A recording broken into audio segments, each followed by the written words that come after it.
Sebelum saya menyampaikan, ada satu soalan sering saya terima lewat SMS, BB, lewat telefon. Masalahnya, sering saya menerima laporan dari jamaah, terutama ibu-ibu, termasuk juga dari wanita yang belum jodoh ya, belum berjodoh. Masalahnya apa? Merasa tidak tenang. Di rumahnya selalu merasa ada sesuatu berantakan, selalu ada masalah. Sama suaminya ada masalah, sama orang tuanya ada masalah, sama anaknya ada masalah, sama tetangga pun ada masalah. Dan dia berusaha semaksimal mungkin menjaga diri dan melindungi diri dari bermacam masalah, tapi tetap ada saja. Atau dalam dirinya sendiri merasa tidak tenang, ada was-was, merasa ada tergoda, ada gangguan, ada makhluk halus, ada bermacam-macam. Kira-kira apa obatnya untuk menyelesaikan masalah? Saya berikan, dan ini obat insya-Allah bermanfaat untuk semua. Tak usah panggil Habib, tak usah panggil Syekh, tak usah panggil Ustaz, tak usah panggil tukang dukun, tak usah panggil siapa-siapa. Anda sendiri laksanakan. Akan Allah Subhanahu wa taala merubahkan rumah kita insya-Allah menjadi tenang, adem, enak. Yang pertama, bawakan air dan isi dalam air itu garam. Air itu dicampurin dengan garam. Dan dibacakan dalam air itu Al-Fatihah 7 kali. Ayat 5 ayat pertama suratul Baqarah. Ayat Al-Kursi 7 kali. 3 ayat yang terakhir surat Al-Baqarah. Lillahi ma fis samawati wa ma fil ardh. Saya ulang lagi. Santai-santai. Masih ada waktu, masih ada.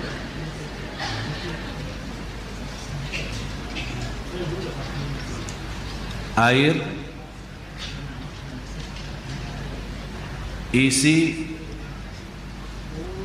dengan garam, dan dibacakan dalam air Al-Fatihah 7 kali. Yang kedua, 5 ayat pertama 1 kali. Dari Alif Lam Mim sampai wa ulaika hum al-muflihun, 5 ayat. Yang ketiga, 7 kali ayat Al-Kursi. Yang keempat, 3 ayat yang terakhir suratul Baqarah. Lillahi ma fis samawati wa ma fil ardh wa in tubdu ma fi anfusikum sampai selesai.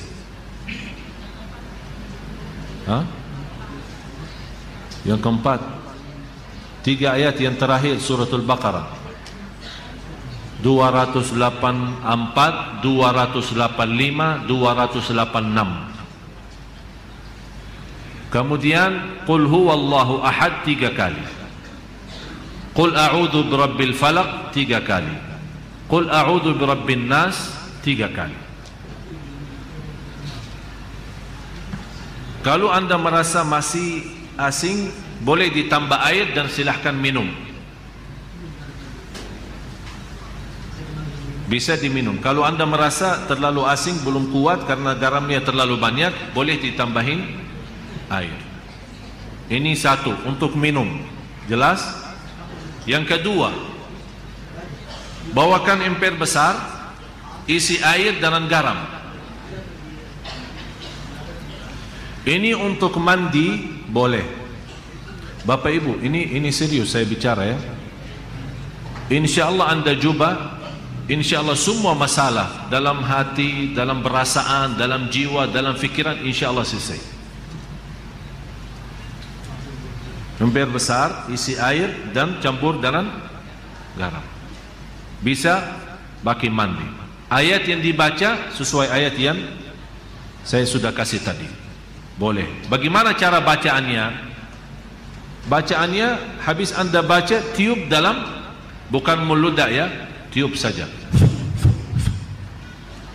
Tiup 3 kali boleh, 1 kali boleh, tidak masalah.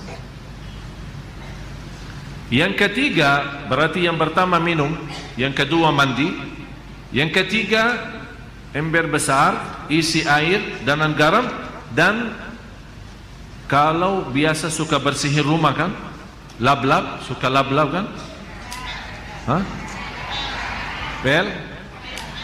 Udah, mulai hari ini kalau pel rumah, baki air yang sudah tercampur dengan garam. Kenapa?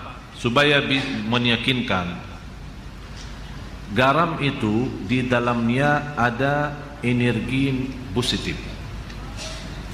dan syaitan dan jin memiliki energi negatif. Jadi kalau kita bersihin rumah dan lap-lap rumah itu pel rumahnya dengan air dan tercampur dengan garam, syaitan tidak bisa masuk rumah itu. Apalagi kalau kita baca ayat Al-Kursi. Termasuk boleh mencucikan mobil kita, motor kita, boleh dengan bacaan seperti ini. Dan saya sampaikan begini karena sudah berkali-kali ada yang memberitakan soal rumahnya ada banyak masalah, saya tidak tahu apa. Dan mohon maaf, selama saya di Indonesia, mohon maaf ya, orang Indonesia terlalu banyak was-was. Jadi kalau merasa ada sesuatu, Ustaz kayaknya ada di rumah apa-apa, padahal tidak ada. Tidak ada. Oleh karena itu di Indonesia cepat paling laku usaha tukang dukun. Laku cepat. Seperti ada seorang ibu, kasihan, maksud saya kasihan kalau kita mampu mengobati diri, mengamankan rumah kita, kenapa kita minta tolong orang lain? Inilah sudah saya berikan cara, insyaallah aman, insyaallah yakin, dan tidak ada dalamnya syirik. Itu yang paling bahaya.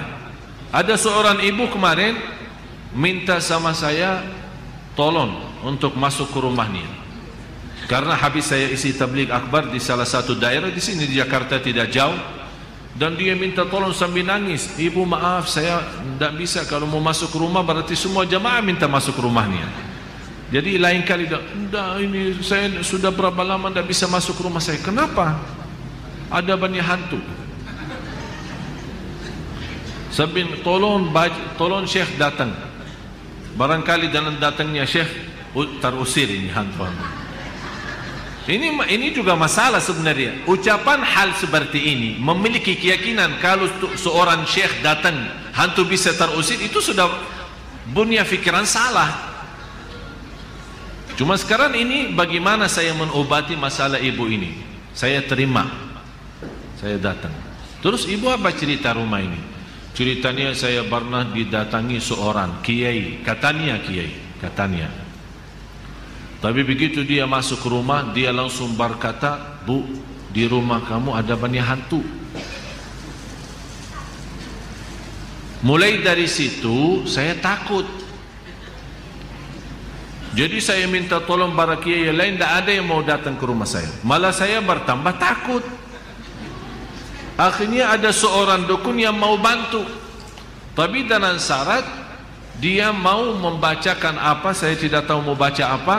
Setiap 1 ekor jin keluar 250. Setuju ibu itu, oh, boleh, tapi saya cuma ada 500. Udah, saya bantulah, saya masuk dulu, saya mau lihat berapa ekor ada. Masuk tukang ini apa namanya, dukun itu, habis baca-baca apa, alhamdulillah ibu tidak banyak, Pak, cuma 5 aja. Jadi saya baca-baca keluarin 2, karena ibu mampu bayar 500. Kalau nanti ibu sudah sanggup lunasin lagi, nanti saya datang lagi usir yang tersisa.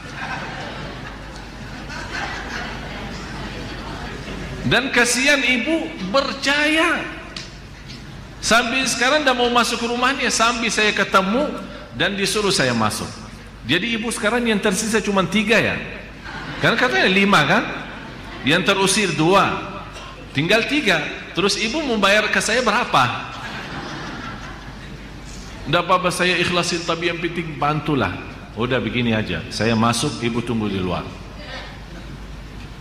Kalau dengar suara saya berteriak, berarti saya lagi berantem sama mereka. Terus saya masuk. Begitu saya masuk ke rumah, saya panggil ibu sini. Baru masuk ya. Saya jujur saja tidak lihat apa-apa. Bu, saya sudah periksa rumahnya, aman. Begitu saya baca Al-Fatihah, kaget 3 jin itu keluar lari. Padahal tidak ada jin, tidak ada apa-apa.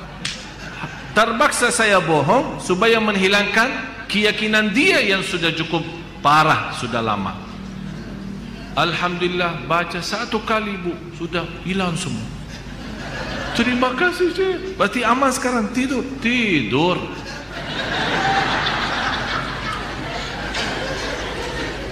Dan saya kasih obat itu, bagi garam terus yang lain-lain.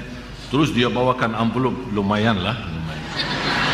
Saya bilang, bu, ini sedekahin ke masjid atau ke anak yatim, bukan ke saya. Itu bukan kerjaan saya. Sekali lagi ibu, jangan percaya dukun dan sihir. Yakini. Alhamdulillah, habis itu beliau rutin baca suratul Baqarah. Dan alhamdulillah nyaman, enak. Malah sekarang rumahnya selalu ramai, pengunjung datang silaturahim banyak. Dan sebenarnya masalahnya cuma was-was. Tapi was-was 90%. Sejarah medis pun 90% sebabnya penyakit manusia adalah was-was. Yang terakhir, kalau ada garam batu, kan ada garam apa namanya? Pokoknya sudah tahulah. Terus itu kalau bisa dibakarkan di atas arang ya. Kalau ada arang ya, ditaruhkan garam itu, kemudian dicampur dengan habbatus sauda. Apa bahasa Indonesia habbat sauda? Tinta hitam ya? Tinta hitam ya? Hah? Udah habbat sauda, semua sudah faham. Dan insyaAllah dengan asapnya, subhanallah, kalau kita coba, jangan takut. Pertama akan apa istilah? Meludak ya? Ada suara keras ya. Jadi jangan takut tuh di bom rumahnya, jangan takut. Ini insya Allah dalam suara ini subhanallah, jin dan syaitan semua lari, tidak kuat. Dan insya Allah apa yang saya sampaikan ini insya Allah bermanfaat banyak. Ini semua Bapak Ibu ikhtiar. Tapi semuanya harus kalbu kita yakin kepada Allah subhanahu wa ta'ala. Dan itulah Allah subhanahu wa ta'ala memberikan, kata Rasulullah SAW, Allah menghalalkan bermacam cara obat, silahkan, kecuali berobat dengan cara syirik, tidak boleh.